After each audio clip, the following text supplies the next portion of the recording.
وہاں پہ ٹرانسفر ہوتے. اور یہ بڑی زبان زد عام تھی یہ بات. ہر کوئی کہہ رہا تھا کہ اگر کوئی یہاں تک کہ پٹواری ٹرانسفر کرنے, استاد ٹرانسفر کرنے, ڈاکٹر ٹرانسفر کرنے تو کسی اور سے نہیں, فیصل سے آپ نے بات کرنی تھی.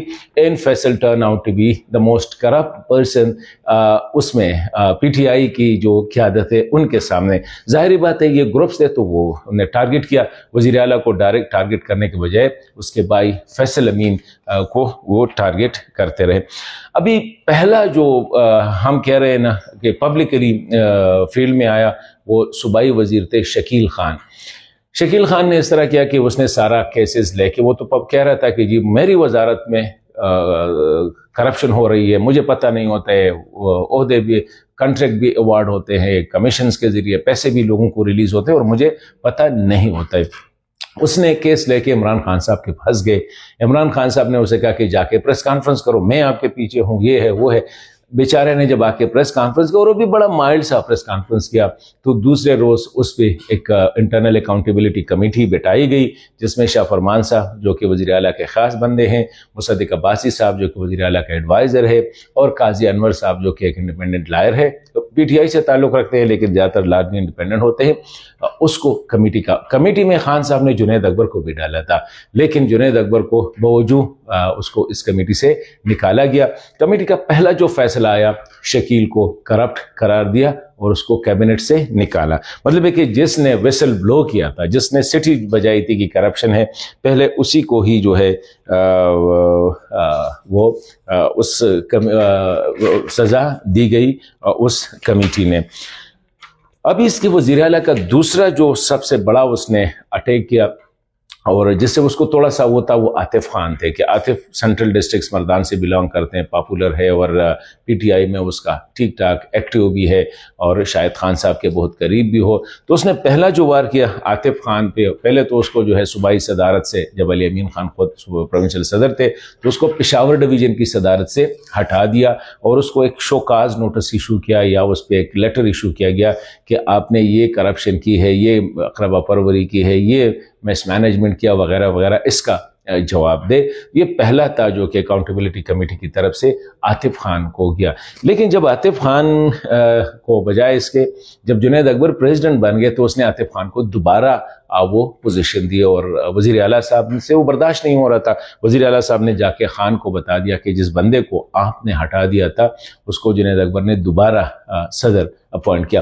ابھی میں سمجھتا ہوں کہ شاید اس میں جنید اکبر کوئی بھی ایسا کام نہیں کرے گا جس سے خان کی اپروول نہ ہو. اس نے جو اتنے اپوائنٹمنٹس کیے ہیں مجھے یقین ہے کہ وہ خان کی اپروول سے ہوئے ہوں گے.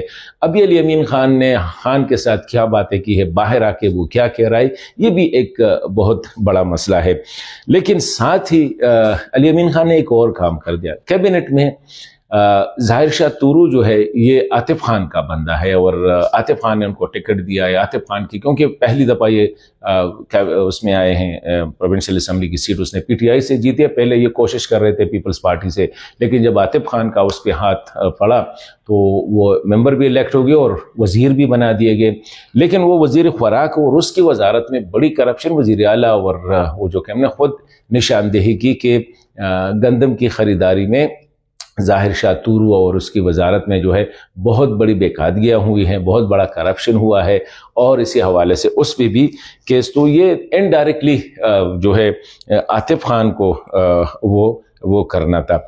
ساتھ ہی جو ہے وزیر اعلیٰ صاحب نے ایک اور وہ کر دیا کہ تیمور سلیم جگڑا جو کہ ایک اور پاورفل کینڈیڈیٹ تھے, میں بھی انڈکٹڈ ان دا کیبنٹ, خان صاحب چاہ رہے تھے اس کو, اس نے ابھی اکاؤنٹیبلٹی کمیٹی کے ذریعے جو ہے ایک لیٹر بھیجا تیمور سلیم جگڑا کو کہ اس نے جب وہ وزیر صحت تھے اور وزیر خزانہ تھے تو جو کرپشن کی تھی اس نے, اس کے بارے میں جو اقربا پروری کی, جو مس مینجمنٹ کیا تھا اور جو غلطیاں کی تھی جب when he was the وزیر صحت اور وزیر خزانہ تھے, مطلب پچھلے گورنمنٹ میں پی ٹی آئی کے گورنمنٹ میں, اس سے احتساب مانگا, اس سے سوالات مانگے. ایک بڑا لمبا چوڑا 2 پیجز کا ایک لیٹر بھیجا اس کو کہ اس کا جواب دے, اور اس پہ بڑے سنگین کرپشن کے الزامات لگا لیے. اور یہ خود حکومت نے, مطلب باہر سے کسی نے نہیں لگائے, خود حکومت نے اس پہ یہ الزامات لگا دیے.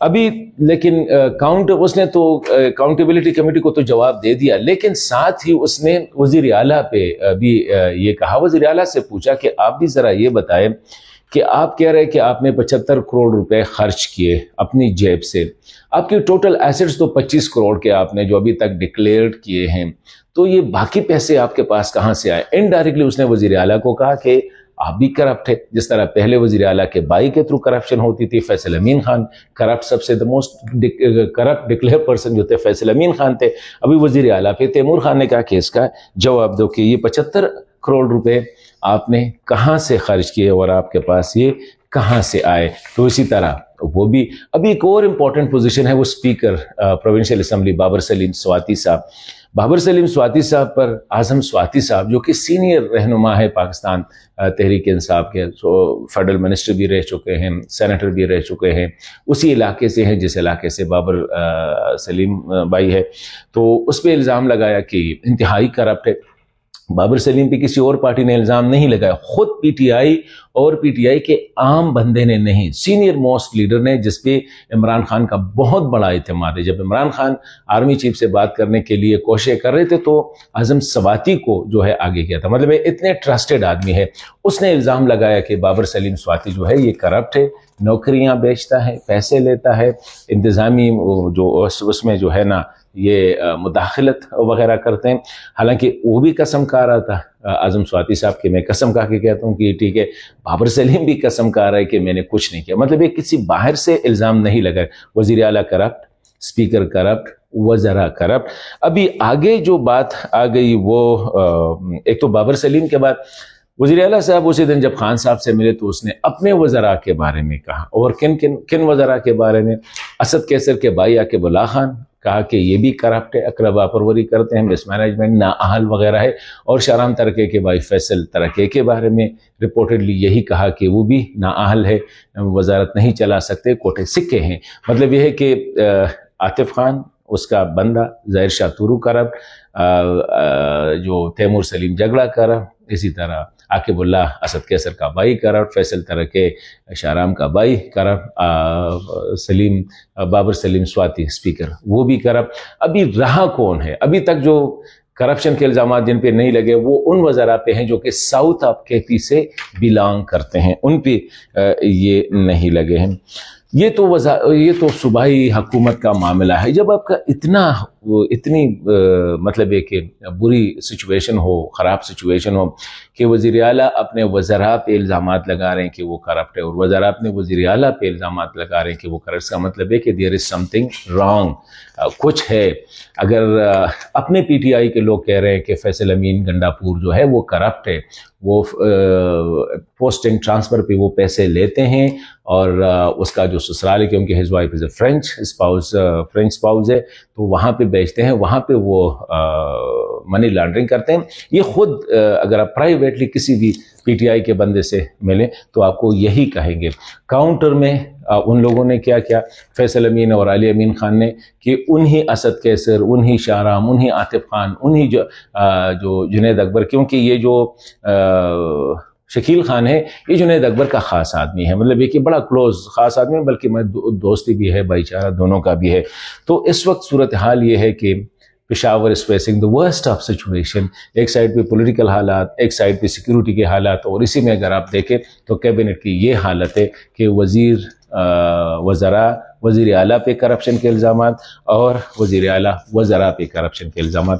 آتے ہیں مرکز کی طرف۔ مرکز میں بھی صورتحال جو ہے بہت زیادہ خراب ہے، نظر نہیں آ رہا ہے کہ پی ٹی آئی کون چلا رہا ہے۔ ایک تو یہ ہے کہ وہ جو ہارڈ کور پولیٹیکل جو لیڈرز تھے پاکستان تحریک انصاف کے، اسماعیل اسد کیسر سائڈ پہ، حماد اظہر سائڈ پہ، محمود الحسن سائڈ پہ، جو لاہور سے جو سینئر تھے وہ سائڈ پہ، کراچی وہ جو لوگ وزراء، ابھی ایک سلمان اکرم راجہ، بیرسٹر گوہر وغیرہ، مطلب ہے کہ سارے وکلاء کو دیا گیا ہے۔ اسی وجہ سے نہ کوئی سیاسی الائنس بن رہا ہے اپوزیشن کے ساتھ، نہ حکومت کے خلاف ان کی کوئی جو ہے ایک تحریک چلائی جا رہی ہے۔ خان صاحب بیچارہ جو ہے یہی کوشش کرے کہ میرے لیے کچھ کرو، مجھے نکالو۔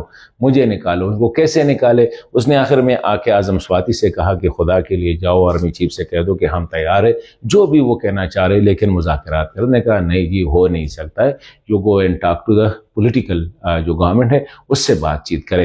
تو یہ پی ٹی آئی کی صورتحال ہے. Unfortunately it's in very bad shape. اور وہ جو فواد چودھری صاحب اکثر کہتے ہیں کہ اس وقت لگ ایسا رہا ہے کہ پی ٹی آئی جو ہے انڈر 19 لیڈرشپ کے ہاتھوں میں ہے جو کہ نان پروفیشنل ہے, سیاسی سوچ بوجھ ان کا نہیں ہے, کرپٹ ہے. اس نے تو شبلی فراز پہ بھی یہی الزام لگا دیا کہ شبلی فراز کا گھر جو ہے وہ ریگولرائز نہیں ہو رہا تھا اس کی اپنے حکومت میں, مطلب ہے کہ کچھ کیا ہوگا لیکن اسی حکومت نے اس کو ریگولرائز کیا, مطلب ہے کہ وہ کچھ اسٹیبلشمنٹ اور حکومت کے ساتھ ملے ہوئے ہیں.